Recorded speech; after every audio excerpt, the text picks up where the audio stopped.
What are the best exercises for tennis elbow, especially to start your rehab program with? To make a full recovery from your injury, you'll need to do wrist and forearm strengthening exercises at some point. But don't just dive in and start doing them all at once. That can be a recipe for re-injury disaster. Make a smart start. Hi, this is Alan, your tennis elbow tutor from tenniselbowclassroom.com. There are 3 key exercises and several optional ones, but the safest way to begin is with just 1 or 2, when you're at the right stage in your healing process, of course. The 3 exercises that work the primary muscle involved in tennis elbow are wrist deviation, which is the hammering motion, wrist supination, which is the doorknob opening motion, and wrist extension, which is the direction of opening your hand if your wrist follows your fingers backwards. Now, some tennis elbow sufferers may be able to start their rehab program with all 3, and perhaps others as well. But even if you're confident your injury is relatively minor, you're still dealing with a tendon injury, which by nature is unpredictable, doesn't heal well, and gets re-injured easily. So here's why it makes a lot of sense to start with just the first exercise, or perhaps the first 2, and hold off on the 3rd exercise for a while. The idea is, rather than targeting the injured muscles and tendons directly at first, it's much safer to start out with exercises that work them indirectly. The first 2 exercises, deviation and supination, the hammering and the doorknob opening motions, involve your tennis elbow muscle, but in a synergistic or complementary way.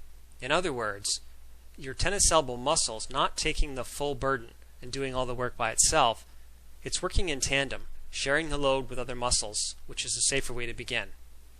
Pure wrist extension, on the other hand, requires the full participation of your tennis elbow muscle, extensor carpi radialis brevis, since wrist extension is that muscle's main job. Whereas in wrist deviation, that's the hammering motion, and in supination, which is the doorknob opening motion, your tennis elbow muscle plays a supportive role. Wrist deviation involves both your tennis elbow muscle and its opposite, flexor carpi radialis, in a 50-50 partnership, which I think is a great way to start. And supination involves your supinator muscle and your bicep primarily, as your tennis elbow plays a supportive backseat role, doing considerably less than half the work. So I believe it's best to start with wrist deviation, and then to add supination after a while, and then eventually to include wrist extension. I think deviation, the hammering motion, is the best first choice starting exercise for several reasons. First, it's a simple motion, then it's usually the least painful. It's hard to do wrong, and it's easy to do eccentrically as well, which was going to be the subject of my next video. You have to be a little careful with supination though. That's the doorknob opening motion. Or we could also call it the windshield wiper motion. If you're not careful, you can go too far in your range of motion, which puts too much stress on your tendons, especially as you start reversing direction. So once you're making progress with those exercises, once you can tell you're getting stronger and the exercises haven't aggravated your tennis elbow, or they don't cause pain or aggravate it very much any longer if they did at first, then you can start including wrist extension, possibly doing the eccentric part of the motion at first though. Of course, I should mention it's also a good idea to work the muscles on the opposite side of your forearm that perform the opposite wrist motions, for balance sake.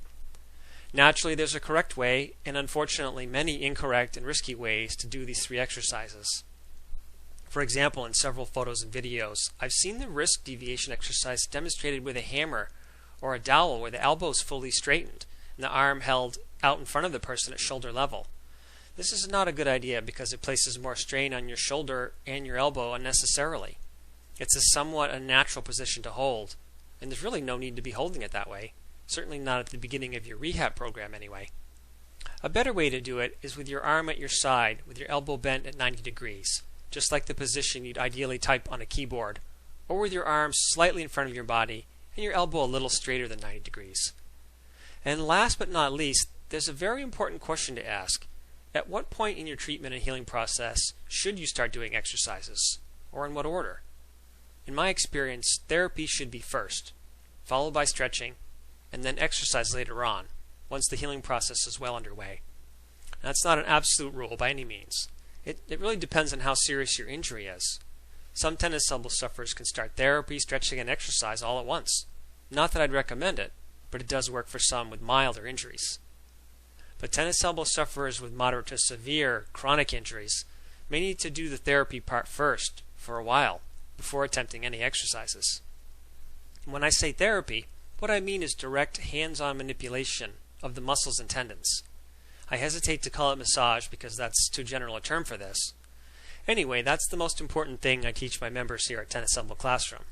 And that's what I believe the missing link is in treating tennis elbow, and breaking that vicious cycle of tension, degeneration, and pain.